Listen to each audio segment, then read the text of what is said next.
सभी पत्रकार बंधुओं को नमस्कार। आज उत्तर प्रदेश के मुख्यमंत्री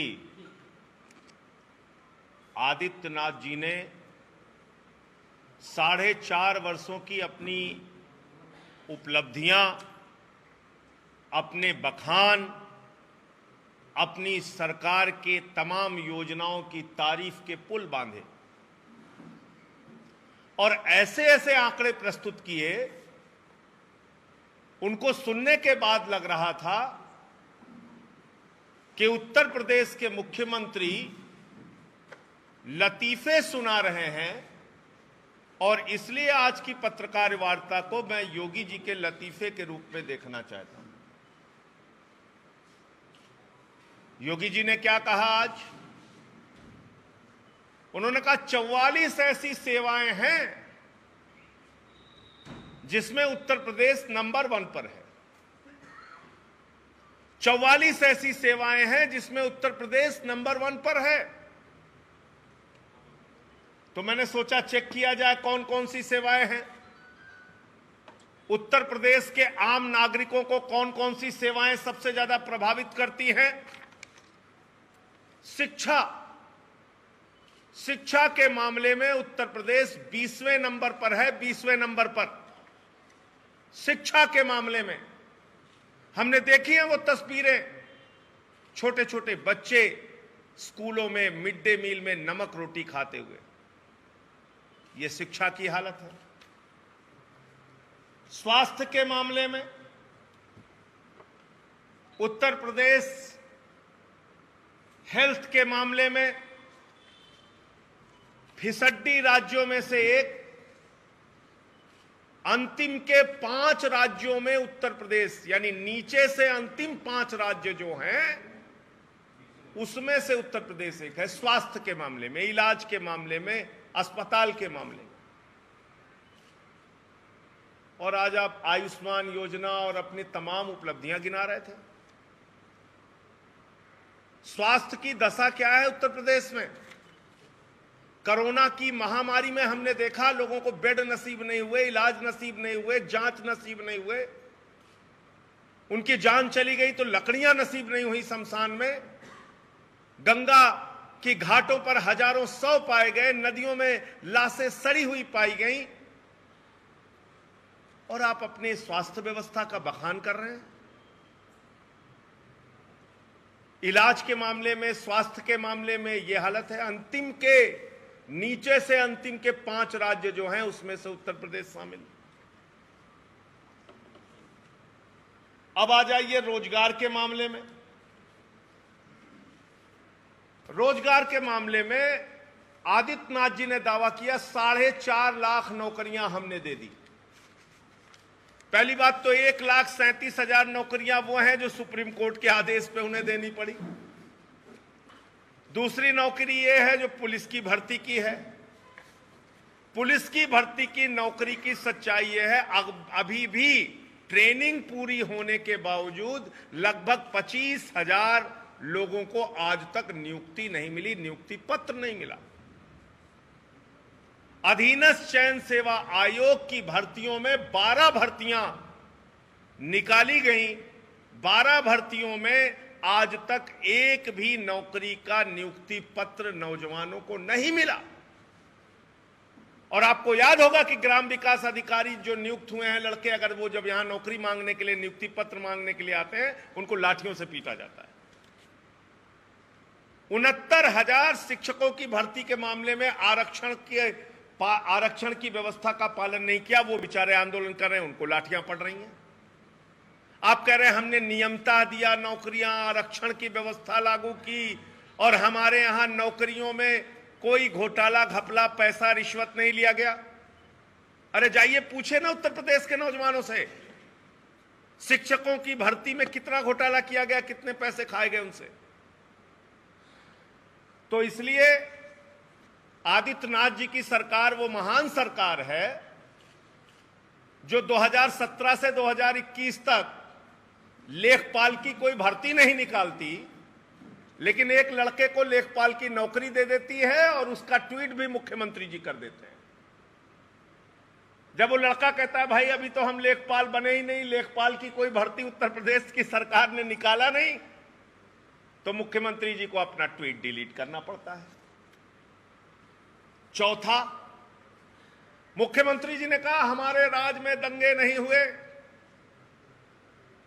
दंगा मुक्त रहा उत्तर प्रदेश, सुशासन में रहा उत्तर प्रदेश, माताओं बहनों की सुरक्षा हुई उत्तर प्रदेश में। ये एनसीआरबी का डेटा मैं पढ़ के सुना रहा हूं आपको। 2016 में 8018 दंगे, 2018 में 8990, 2017 में 8990 दंगे, 2019 में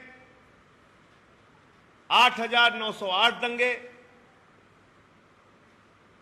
ये इस प्रकार से आंकड़े एनसीआरबी का डेटा है।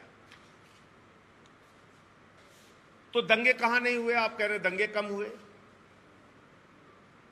ये रिपोर्ट है, एक साल में 5714 दंगे, दूसरे साल में 8908 दंगे, तीसरे साल में 8990 दंगे। ये है डाटा पूरा। इसको दंगे वाली बात देख लीजिए। दूसरा, आपने कहा माताओं बहनों की सुरक्षा। ये देखिए एनसीआरबी का जो आंकड़ा है, इसमें दलित और आदिवासियों के विरुद्ध होने वाले अपराधों में उत्तर प्रदेश और मध्य प्रदेश अव्वल नंबर पर है। उत्तर प्रदेश दलितों पर होने वाले अपराधों के मामले में अव्वल नंबर पर है। और महिलाओं की सुरक्षा के बात कही गई। देश में महिला उत्पीड़न के मामलों में 46% इजाफा हुआ है और इसमें आधा मामला उत्तर प्रदेश का है। आप कह रहे हैं महिला सुरक्षा आपने दी। आपकी एक कांस्टेबल का रोता हुआ वीडियो आया है। उत्तर प्रदेश में दरोगा पुलिस वाली महिलाएं सुरक्षित नहीं, कांस्टेबल महिलाएं सुरक्षित नहीं। छोटी छोटी बच्चियों के साथ बलात्कार होता है, हाथरस का कांड होता है। फिर आदित्यनाथ जी ने कहा किसानों को हमने खुशहाल कर दिया। अरे भैया, किसानों के फसल का दोगुना दाम आपने कहा था कि हम दोगुना कर देंगे दाम। किसानों की हालत आपने ये की, 4.5 वर्ष में आपने गन्ना किसानों का 1 रुपए नहीं बढ़ाया। फसल का दाम दोगुना करने की बात आपने कही। जो फसल का दाम समर्थन मूल्य निर्धारित होता है, वो समर्थन मूल्य पाने के लिए किसान को लाठियां खानी पड़ती है। एक एक महीने तक अपना ट्रैक्टर लेके मंडियों में रोना पड़ता है, उसकी मौत हो जाती है, अनाज सड़ जाता है, अनाज खरीदा नहीं जाता। आप बातें बड़ी बड़ी कर रहे हैं। इन्वेस्टर समिट का आपने जिक्र किया और आंकड़े भी ऐसे ऐसे प्रस्तुत करते हैं आदित्यनाथ जी कि आपको सुन के बेहोशी आ जाए, आप चक्कर खा के मूर्छित हो जाए। कह रहे 3 लाख करोड़ रुपए का इन्वेस्टमेंट उत्तर प्रदेश में हुआ। अरे भैया, कहां हुआ 3 लाख करोड़ का इन्वेस्टमेंट? आसमान में उड़ गया या जमीन निगल गई? कहां हुआ 3 लाख करोड़ का इन्वेस्टमेंट? और अगर 3 लाख करोड़ रुपए का इन्वेस्टमेंट हुआ उत्तर प्रदेश में, तो किस विभाग में, किस क्षेत्र में कितना इन्वेस्टमेंट हुआ जरा बताइए हमको। कितने उद्योग धंधे आपने लगाए जरा बताइए। कितने नए रोजगार आपने सृजित किया जरा बताइए। आपके मंत्री का आंकड़ा है, आपके मंत्री ने विधानसभा के अंदर बताया है। सरकारी जवाब है, ये मेरा जवाब नहीं है। 9% बेरोजगारी आदित्यनाथ जी की सरकार में बढ़ी है। ये मेरा आंकड़ा नहीं है, ये आपके सरकार के रोजगार मंत्री, श्रम मंत्री स्वामी प्रसाद मौर्य जी का आंकड़ा है। और जब नौकरी लोग मांगने आते हैं तो हमारे आदित्यनाथ जी कहते हैं होश में रहना, नहीं तो संपत्ति जब्त कर लेंगे। एक तो हर चीज में संपत्ति किसी की बची नहीं, जब्त करने की धमकी रोज देते रहते हैं। श्रम मंत्री का आंकड़ा है। तो इसलिए आदित्यनाथ जी की आज की पत्रकार वार्ता और 4.5 वर्षों की उनकी उपलब्धियां एक झूठ का पुलिंदा थी, इसके अलावा कुछ नहीं थी। नौजवानों को ना तो रोजगार मिला, 70 लाख नौकरियां देने का वादा भारतीय जनता पार्टी ने 2017 के चुनाव में किया था। 70 लाख नौकरियां तो बहुत दूर की बात है, जो नौकरियां लोगों की थी वो भी चली गई, और 4.5 लाख नौकरी देने का जो दावा आदित्यनाथ जी की सरकार कर रही है वो सिर्फ और सिर्फ एक झूठ है, इसके अलावा कुछ नहीं। क्राइम रोकने की जो बात आप कर रहे हैं वो सरासर एक झूठ है, इसके अलावा आप कुछ नहीं कर रहे। महिलाओं के प्रति अपराध बढ़ा, दलितों के प्रति अपराध बढ़ा, आदिवासियों के प्रति अपराध बढ़ा, और आप कह रहे हैं कि आपने क्राइम में कंट्रोल कर लिया। आपके राज में फर्जी मुकदमे लिखे जाते हैं। आप सबको छोड़ दीजिए, मैं एक सांसद हूं, मेरे ऊपर 16 मुकदमा लिख दिया आपने, राष्ट्रद्रोह का मुकदमा लिख दिया, और मुझे न्यायालय से मुजफ्फरनगर में आपकी पुलिस ने लिख के दिया कोई साक्ष्य मेरे विरुद्ध नहीं है। तो ऐसे काम आप कर रहे हैं, विपक्षियों को दबाना, लोकतंत्र को कुचलना, उनकी आवाज को दबाना, यही काम हो रहा है इस सरकार में। और 4.5 वर्ष की उपलब्धियां क्या हैं? आपने कहा जल जीवन मिशन का हमने अभियान चलाया, कोरोना की महामारी में बहुत अच्छा काम किया। मैं वीडियो देख रहा था आदित्यनाथ जी का। अरे भैया, कोरोना की महामारी में 800 का ऑक्सीमीटर 5000 में खरीदा गया, 1600 का थर्मोमीटर 13000 में खरीदा गया। तीसरी लहर की तैयारी के नाम पर 8 लाख का बच्चों के लिए इस्तेमाल होने वाला वेंटिलेटर 22 लाख में खरीदा गया, जिसकी शिकायत वैभव माहेश्वरी जी ने की है और लोकायुक्त की नोटिस हुई है इनके प्रमुख सचिव। जल जीवन मिशन का जिक्र उसमें किया गया। जल जीवन मिशन हजारों करोड़ का घोटाला है, जिस जल जीवन मिशन में बिना एस्टीमेट के टेंडर दे दिया गया, हजारों करोड़ का। यानी मूल्य निर्धारित ही नहीं हुआ काम का, एस्टीमेट बना ही नहीं और टेंडर हो गया। एनआरएचएम से बड़ा घोटाला हो गया। ये आपके योजनाओं की सच्चाई है।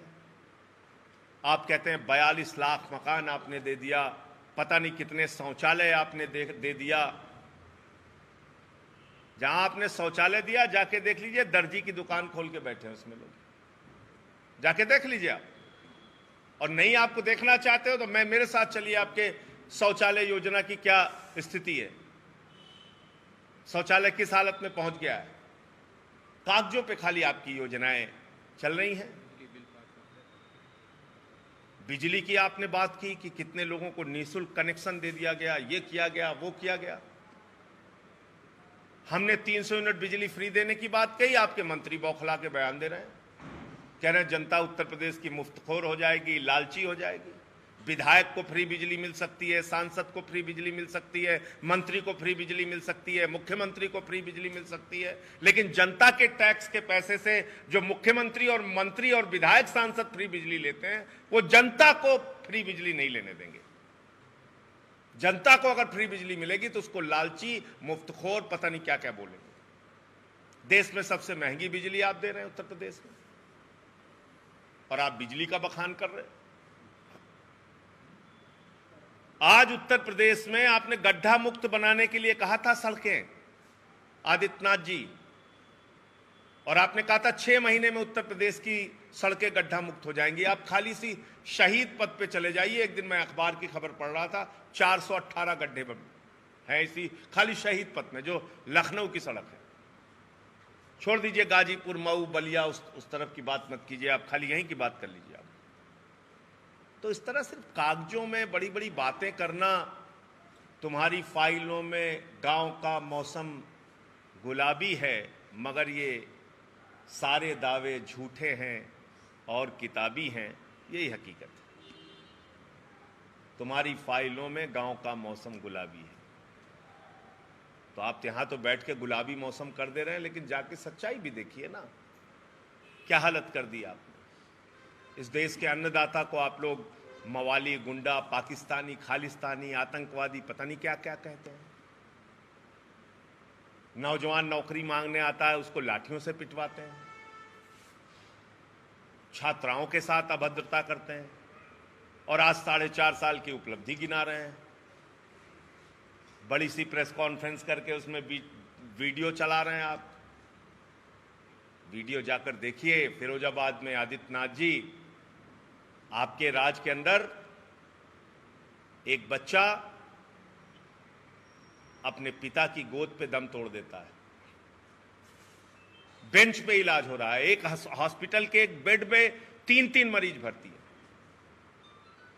प्रसव पीड़ा से पीड़ित एक महिला की मोमबत्ती की रोशनी में उसका प्रसव कराया जाने लगा तो उसकी मौत हो गई हरदोई में। 2 दिन पहले की खबर है। इसलिए दावे बड़े बड़े करने से पहले सच्चाई भी जमीन पर जान लीजिए।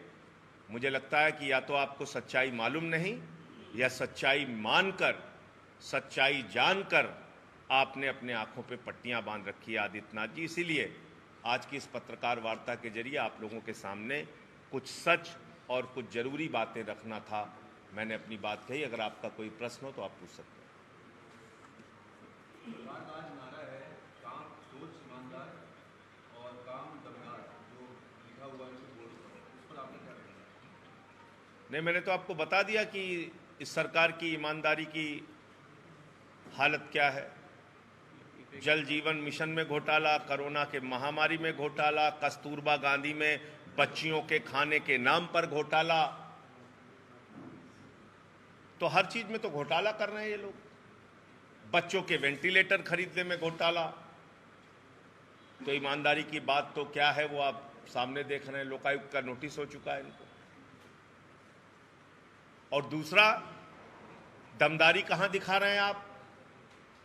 दमदारी आप विपक्षियों पे मुकदमा करने में, उनकी गर्दन पकड़ने में आप दमदारी दिखा रहे हैं। तो इसलिए ये सारे दावे इनके झूठ का एक पुलिंदा थे, इससे अलावा कुछ नहीं थे।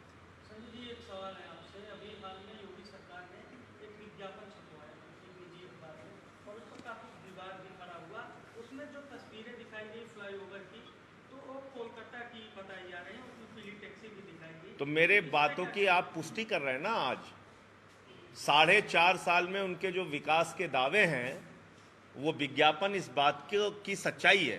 प्रचार का पुल कलकत्ता का। अब अपने प्रचार, अब देखिए हमारे आदित्यनाथ जी विकास की कितनी लंबी सोच रखते हैं।